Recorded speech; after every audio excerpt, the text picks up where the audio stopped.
And for more on that, let's welcome in our guest from the Play Tessie podcast. The doctor himself, Mr. Pat Brown, joins us here on the Christian Arcand Show. Pat, how we doing, buddy? Not too bad, Christian. How are things? Things are fine. It's nice to be talking with you after a series win. I think this would have been a much more depressing conversation otherwise, but still not exactly a ton to celebrate so far through the first 12 games of the season. Where are you with this team, and how optimistic are you that they can get back up to 500 sooner rather than later and start actually competing? Yeah, I mean, I'm not going to lie to you and say I feel great even after the series win, but for once, there's something encouraging to kind of look forward to. Because, I mean, after 10 games, it really was, things cannot physically get worse than they are right now. Milwaukee comes into town. They obviously lose the first game. But then, Story starts to hit. Crochet looks like Crochet. Sonny Gray pitched great. Things are slowly kind of starting to turn. I do feel pretty good about them turning around because it seems like every game there's one guy who's kind of getting things right, whether it be Crochet, Gray, Story, any of these guys. In terms of, they're going to St. Louis. You got to like their chances going to St. Louis. I don't think they're a great team. I think they have a decent record that's kind of bumped up by some bad competition, but I think within the next few weeks here, we're going to be talking about a 500 team. I certainly hope so, because you're right. It's the Cardinals, and you got the Twins after that. Those are two pretty beatable teams, but so far, Pat, the Red Sox are a beatable team. Do you think that it's more a question of the pitching getting back on track, as you just heard Alex Cora talk about there, or do you find that there are more culprits on offense in the starting lineup? Yeah, I mean, it all starts with the pitching because it's just a trickle down, and you were kind of alluding to it, saying, Bayo and Ranger and even, Weiser out in the pen, like these guys are liabilities at this point. If you have, Bayo going 3 innings, Suarez going 3-4 innings, whatever it is, and then, I mean, you're taxing the bullpen and it just carries over the next day and then the next day. And then, they're kind of set back for, 3 days and they're 1-2, 0-3, and it's not a pretty sight. You need the starting pitching to get going. Yeah, it would definitely help. I do think that you have seen, as you said, from Crochet's look good, 2 good starts from Sonny Gray, and 2 good starts from the guy we're about to see here in Connolly Early. When you look at sort of the rotation and the way that he was basically down to the very end before they decided whether it was going to be him or Oviedo, what do you think went into that decision? And now Oviedo's obviously on IL, but what have you liked or not liked so far about Connolly Early? Yeah, I mean, going into the season, it always seemed like it was Oviedo's job to lose. Right. And, I mean, that last outing in spring training, I think he did just that. The cutter and the sinker were blending, had no control over the pitches. And then between what you saw last year, the one playoff start, and what you saw in spring training, I mean, how do you send Connolly Early down? I mean, he's done nothing but pitch well. Even his last start, he wasn't great, but he limited the damage. The kid's composed, and it's hard not to give him the nod, and I'm glad they did. And yeah, I mean, with Connolly, it's just he's been basically put in every single environment you can be in his whatever it is 7 major league starts, and not once has he looked bad. And I think that's kind of a badge of honor he should wear because he has not come up in the easiest of environments by any stretch. Yeah, no question about it. He's been great. How much of this slow start do you put on Alex Cora, Pat? Not honestly, not as much as others. And okay. I think it really does trickle down to, I mean, Bayo has been not great at all. Ranger has not been good at all. And then of the available bullpen arms that he's had out there, I mean, Greg was a guy who he trusted in some pretty good leverage spots last year. And then in his first three or four outings just completely blows up. And then, Whitlock goes down with the baby, and then Slayton's hurt. I think it's just poor roster construction on Breslow's part more than it is, mismanagement by Cora. Yeah, and that you include that with, like, the defense and the base running errors and sort of all this same stuff we keep seeing every year. Certainly in the beginning of the year, it's like this team's never ready with Cora. Yeah, and it's the frustrating thing is like, especially the last 2 or 3 years, it's the defense is terrible. They go out, they get Alex Bregman. You're like, okay, finally the defense is going to take this turn. They sucked last year. Bregman leaves, you go get Durbin. Okay, great. This guy doesn't strike out a lot. He's a plus defender at third, especially over the last 2/3 of last year. Now the defense is going to be figured out. Marcelo's at second. Duran's not playing out there as much, whatever. The defense still sucks. So there's something organizationally that just isn't clicking on that half of the field. Yeah, I'd certainly agree with you there.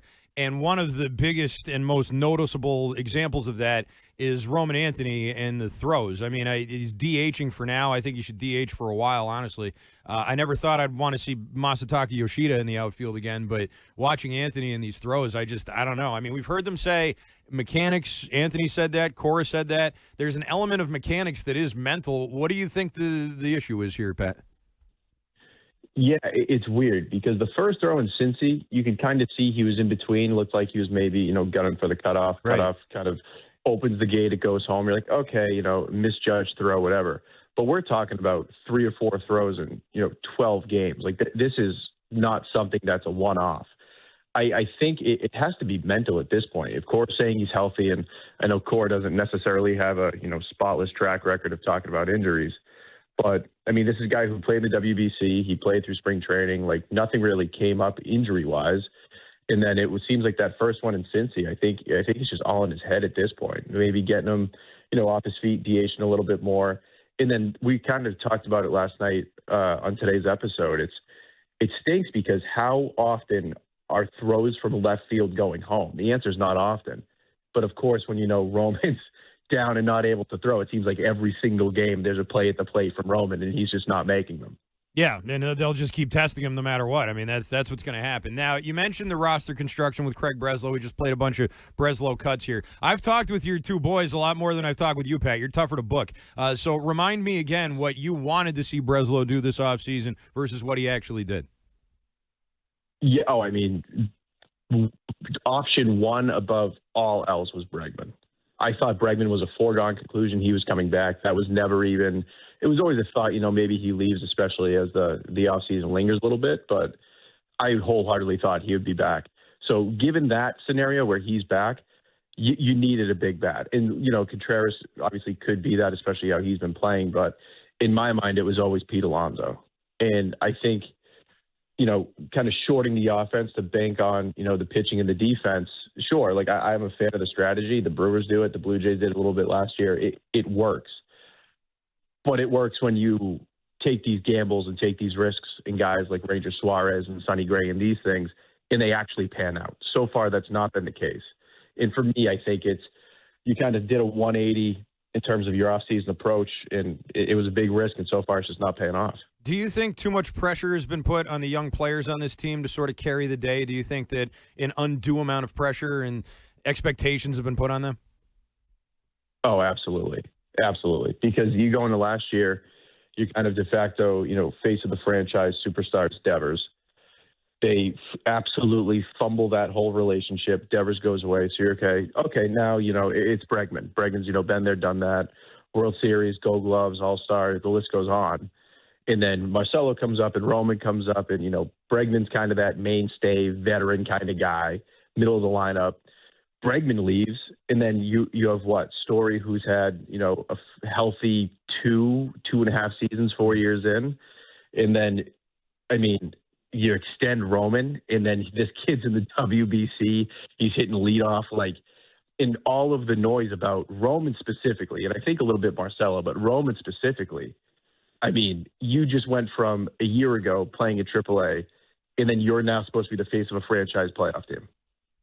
Yeah, that's a pretty big jump right there. You guys were down in Fort Myers. You were there with everybody in Fort Myers, right, Pat? Yep. Okay, you were down there.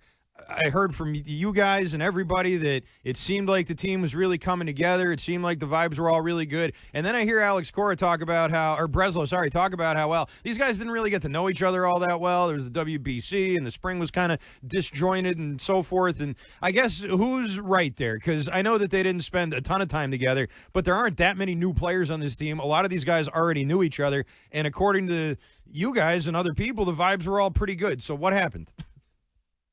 Yeah, I think, honestly, the WBC put a huge wrench into things. Really? When we were down there, I mean, every time we were doing an interview with whoever, say we had Narvaez, Crochet's walking by making jokes, Peyton Tolley's making jokes with Early. Like, the familiarity is definitely there with the guys from last year. Mm-hmm. I think the one guy that you can really kind of pinpoint the WBC really hurt is Ranger Suarez. He's coming into a new organization. He's coming off a really good year, signed this massive contract, and he really hasn't gotten a lot of opportunities to work with the catchers.